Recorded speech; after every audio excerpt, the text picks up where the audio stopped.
Hello everyone, welcome back to my channel. आज की video में जो हमने एक सीरीज स्टार्ट की थी शॉर्ट नोट्स फार्मा की, उसमें हमने जीए, एलए और बहुत सारे एंटी डाययूरेटिक्स वगैरह कवर कर लिए। तो in today's video we are going to discuss about anti diarrhoeals. ठीक है, तो इसमें होता क्या है, जो ऐसे एजेंट जो ड्रग्स हमारे मैनेजमेंट में हेल्प करते हैं किसके डायरिया के। तो डायरिया का पहले आपको डेफिनेशन पता होनी चाहिए, रोग निदान के पैथों में ये इंपॉर्टेंट है, तो वाइवा में भी और वेरी शॉर्ट में भी पूछते हैं। एग्जैक्ट डेफिनेशन आपको लर्न होनी चाहिए कि डायरिया क्या होता है। Too frequent often to precipitate passage of poorly formed stools. It is defined by WHO कि 3 और more than 3 loose watery stools in 24 hours period. Pathological terms में अगर बात करें, it occurs due to the passage of excess water in the faeces. इसके आपको causes पता होने चाहिए तीन, जो मेन है। एक तो इलेक्ट्रोलाइट का लेवल डिक्रीज हो जाता है, साथ में वाटर एब्जॉर्प्शन कैपेसिटी। उसके बाद हमारा इंक्रीज सिक्रीशन होने लगता है इंटेस्टाइनल म्यूकोसा के थ्रू।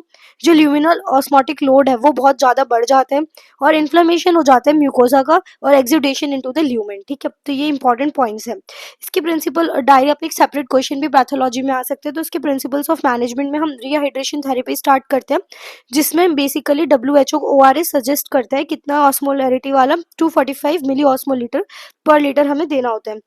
उसके बाद ये अलग अलग रेशो दे रखे हैं, जो आप लर्न करना चाहो तो कर सकते हो। फिर हमें आई अगर ज़्यादा सीवियर लॉस है 10% से ज़्यादा बॉडी वेट के, तो हमें इंजेक्शन के थ्रू IV फ्लूइड्स चढ़ाने होते हैं।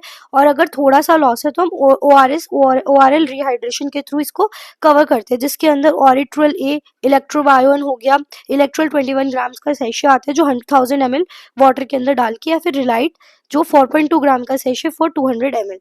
ठीक है, तो ये आपको मेन सी चीज़ बताइए। अब इसकी ड्रग थेरेपी हमें जो फार्मा का पॉइंट है कि अगर anti microbials are of no value in diarrhoea due to non infective causes. अगर हम एंटी माइक्रोबियल्स की बात करें तो कुछ ज़्यादा इसकी नीड नहीं होती, क्योंकि इसके अंदर non infective causes mainly responsible होते हैं। तो जैसे अगर हम बात करें कौन कौन से, उसमें जैसे IBS, coeliac diseases, pancreatic enzyme deficiency और थायरोटॉक्सिकोसिस, इसके अंदर हम एंटी माइक्रोबियल ड्रग्स मेनली देते हैं। और कौन सी डिजीज में जो सीवियर डिजीजेज है वहां पर, जैसे ट्रैवलर्स डायरिया अगर किसी को हुआ है, शिगेला एंटराइटिस हुआ है, नॉन टाइफाइड सैल्मोनेला हुआ है। ठीक है, उसके बाद एर्सीनिया एंटेरोकोलिटिका। फिर एंटी माइक्रोबियल जो रेगुलर बेसिस पे यूज किए जाते हैं वो अमीबाइसिस, कॉलेरा और क्लोस्ट्रिडियम डिफिसिल के अंदर यूज किए जाते हैं। अब कुछ non specific anti diarrhoeal drugs की अगर हम बात करें तो हम एब्जॉर्बेंस चलाते हैं, जैसे इसफगोल लिखा हुआ है, साइलियम लिखा हुआ है, मिथाइल सेल्यूलोज। IBS में इलियस्टोमी डायरिया में और कोलोस्टोमी डायरिया में।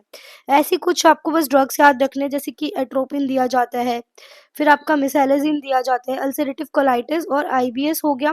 ट्रैवलर्स डायरिया के अंदर ऑक्टीरोटाइड दिया जाता है, रेसी कैडोट्रिल जो है वो आपका एक्यूट सिक्रेटरी डायरिया के अंदर दिया जाता है। ठीक है, फिर एंटी मोटिलिटी जो मोटिलिटी रिड्यूस करते हैं, उसमें कोआर्डिन आता है, लोपेरामाइड आता है, ये इंपॉर्टेंट है।